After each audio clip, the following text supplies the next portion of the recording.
Good morning students. Have a nice day. This video for first level பரீட்சையா. இன்றைக்கி நம்ம பார்க்க போகிறது பாடம் 3. பாடம் 3ல் வாக்கிய தான் பார்க்க போகிறோம். வாக்கியில் மேன், இன், பர்னா மேல் மீது ரெண்டில் எது வேணாலும் எடுத்துக்கலாம், இடத்துக்கு தகுந்த மாதிரி. வஹான் அங்கே, யஹான் எங்கே, கஹான் எங்கே, இதை எப்படி சென்டென்ஸில் யூஸ் பண்ண போகிறோம் அப்படிங்கிறது தான் பார்க்க போகிறோம். யக் ஹாத் ஹை, ஹாத் அப்படின்னா கை.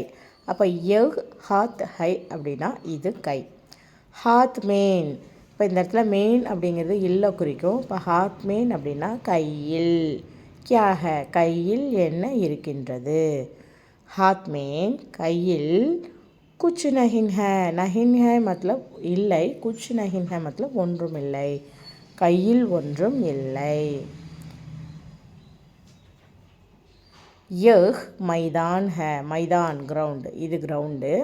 இந்த மைதான் அப்படின்னா ப்ளே கிரவுண்ட். मैदान में एक गाय है, மைதானத்தில், மேன் வந்து இல்லை, மைதானத்தில் एक गाय है, ஒரு பசு இருக்கின்றது. मैदान में एक बैल भी है, बैल அப்படின்னா எருது, பீனா ஆல்சோ. அப்போ मैदान में एक बैल भी है அப்படின்னா மைதானத்தில் ஒரு பசுவும் இருக்கின்றது. मैदान में गाय और बैल हैं, மைதானத்தில் गाय பசு, और मतलब அண்டு மற்றும் बैल है, மைதானத்தில் பசு மற்றும் எருது இருக்கின்றன. ஹைன் ப்ளூரல், பசு எருது ரெண்டும் இருக்கிறதால ஹைனா மாறிடுச்சு, ஹை. मैदान में क्या क्या है, மைதானத்தில் என்னென்ன இருக்கின்றன. मैदान में மைதானத்தில் गाय और बैल है, பசு மற்றும் எருது இருக்கின்றன. யஹ் மேஸ் ஹை, இது மேசை. மேஸ் கஹான் ஹை, மேசை எங்கே இருக்கின்றது.